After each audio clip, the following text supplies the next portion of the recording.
Hello everyone, today we'll talk about quality attribute analysis for microservice architecture. Let's first understand the principles and characteristics of microservices architecture. It is a software development approach where an application is built as collection of loosely coupled, independently deployable services.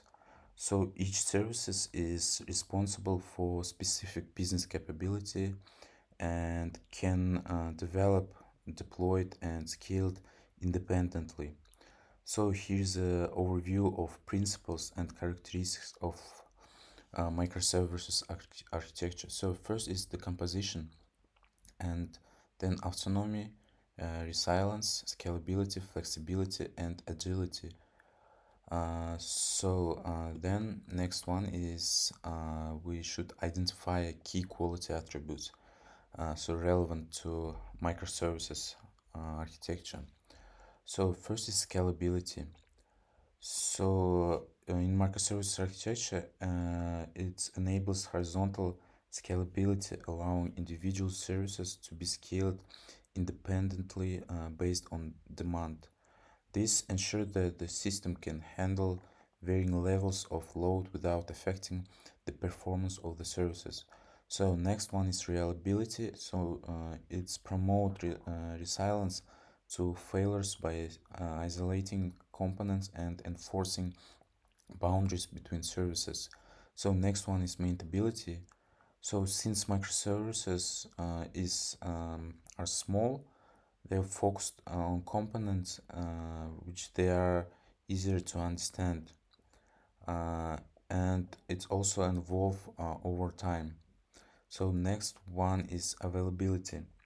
So microservice architecture supports high availability by distributing services across multiple instances and data centers.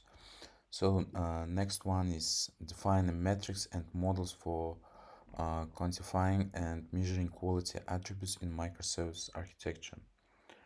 So here's an outline of metrics and models for quantifying and measuring quality attributes.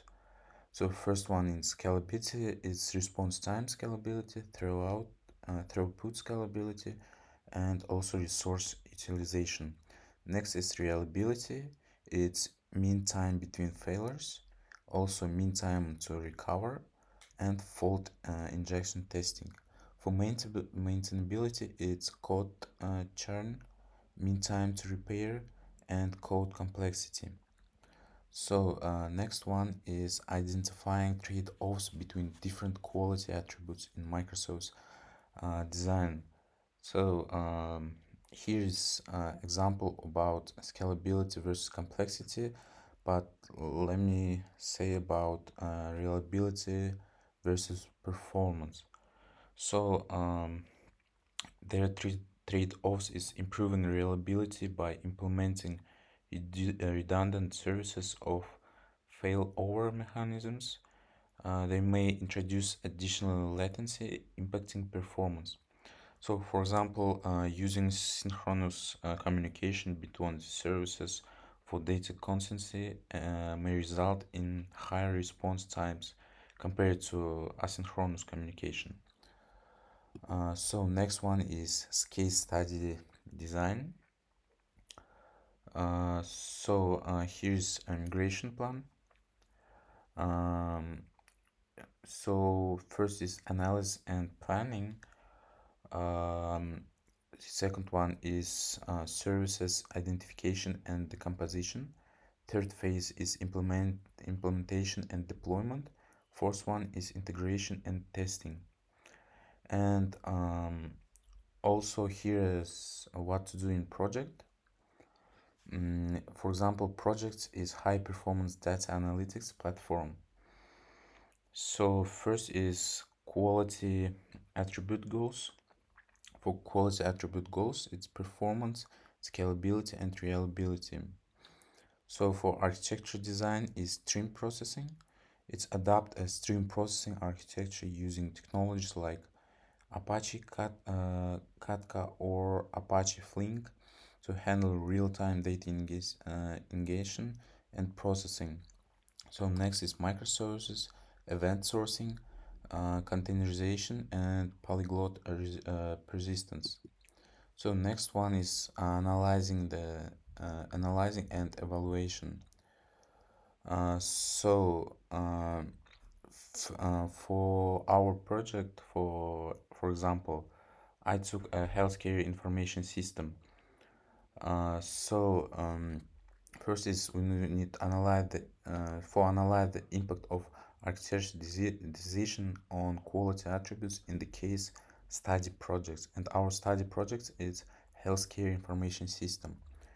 And for this we need a security, which is service oriented architecture, API first approach, data encryption. Also in interoperability, it's service-oriented architecture, API first approach also. And for scalability, it's services-oriented architecture also, and load balancing and caching.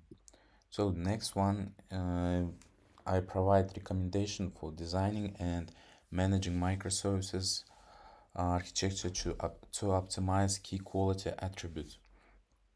For first one is scalability. It's designed for horizontal scalability, which is mean architect services to scale horizontally by distributing workload across multiple instances and use concentration and orchestration tools to automate scaling based on demand. So next one is decompose monoliths carefully. So next one is for reliability. It's implement releases patterns, which is mean use patterns such as circuit breakers, retrace, and timeout to handle failures gracefully and prevent cascading failures across services. And next is monitor health and performance. So the third one is maintainability. It's establish clear services boundaries, which is mean define clear boundaries between services to minimize dependencies and facilities independent development deployed and maintenance. So next one is automate testing and deployment. So thank you everyone for attendance. Goodbye.